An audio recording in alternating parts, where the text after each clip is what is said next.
The word celibacy does not describe or is not the translation for brahmacharya.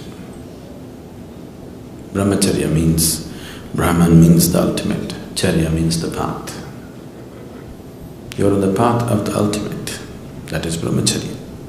Celibacy is talking only about the physical aspect of holding yourself back from an unnatural urge which is going on in the body and more in the mind. So celibacy is not the right thing to say when we say brahmacharya. What it means is, you are working to organize your energies in such a way that your joy, your love, everything that you need is within yourself. You have enough experience in life to know that nobody, however dear they may be, is 24 hours reliable. Isn't it so? Yes? Yes or no? All of you have enough experience in life to know that, isn't it? However dear and wonderful they are, nobody in the world is reliable 24 hours of the time to maintain your love and joy, isn't it so? Yes. Have you realized that, or you're still hoping? So it's out of this wisdom, because if one wants to really know higher dimensions of life, one thing that is necessary is that within you there is a constant sense of peacefulness and joyfulness. If this is not there, then you will go after something. If you don't feel steadily peaceful and joyful, then you will do compulsive activity of trying to be happy.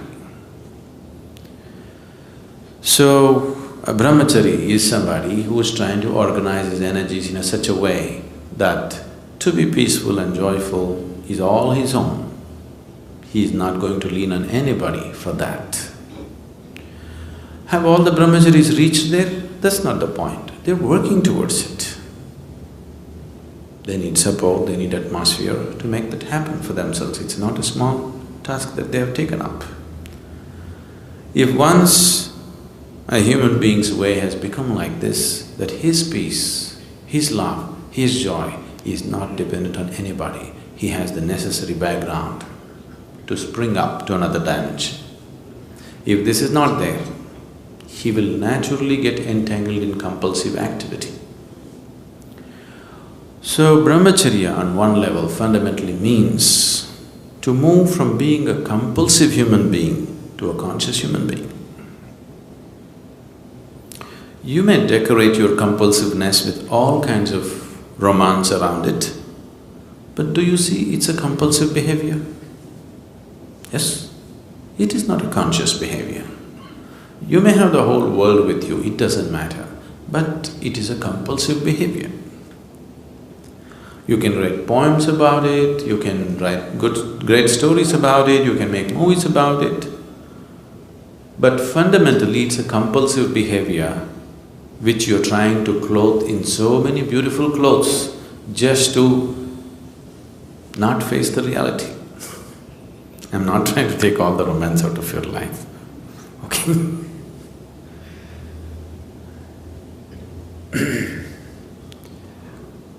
Once someone understands that if I'm involved in compulsive activity, I will never go where I want to go.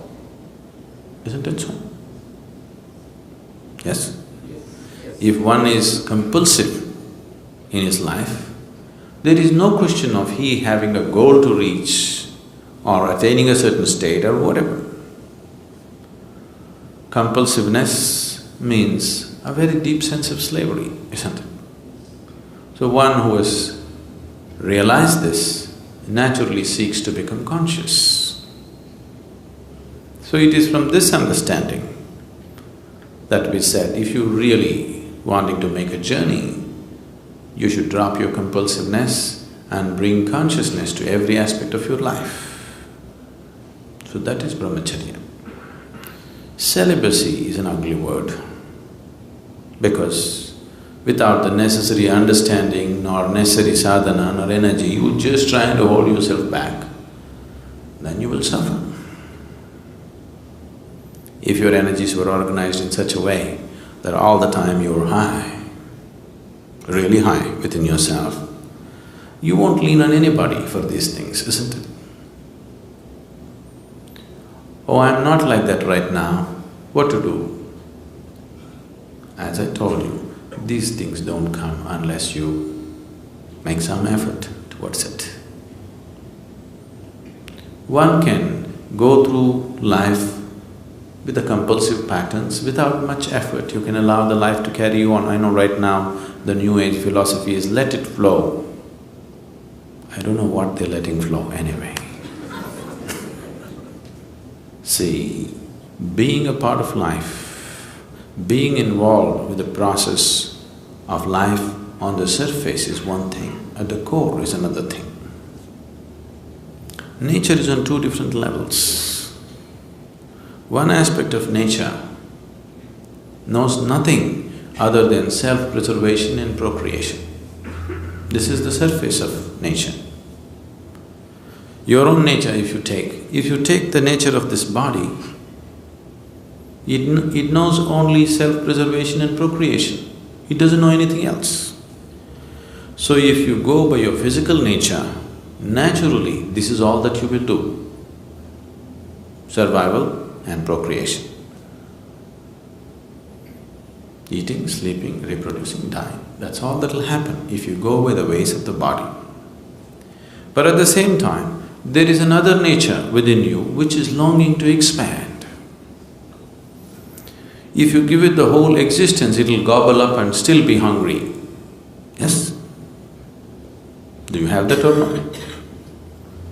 If you feed the whole existence to this one, it'll gobble up everything and still be hungry for more. So there is another dimension of nature within you which wants to expand in an unbounded way. Which one do you give into is subject to who you are. If you give into the physical nature, all you will know is just this. If you give in to the inner nature, which wants to become boundless, then the life is different. So if you have given in, or if you have seen the ways of the inner nature are far beyond the ways of the physical nature, naturally you will choose to create a situation in your life that is conducive for that. It is from this understanding that brahmacharya or sannyasa became a part of spiritual process. Celibacy is a Western idea that is just to imitate the yogis of the past. All these things have been picked up at random by people. If you are not aware of this, even 6,000 to 8,000 years ago, Indian yogis travelled all over Europe and Arabia. They established many things. Even when the Phoenicians were building things in Arabia, they were setting up their empire. Even then, the Indian architects, the Indian sculptors, the Indian elephants and the Indian yogis went. That's almost 5,000–6,000 years ago. If a team of elephants, laborers, sculptors, architects and yogis have to be there, there must have been a much longer association before that, isn't it? Suddenly one team won't end up there in those days. So wherever they went, they did create some awareness of what is the significance of their way of life. So people picked this up at random without the necessary understanding. That is how celibacy became a part of other cultures.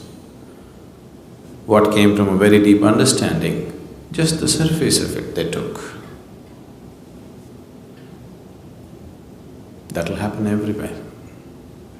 See the yoga, right now yoga means just twisting your body, just the surface.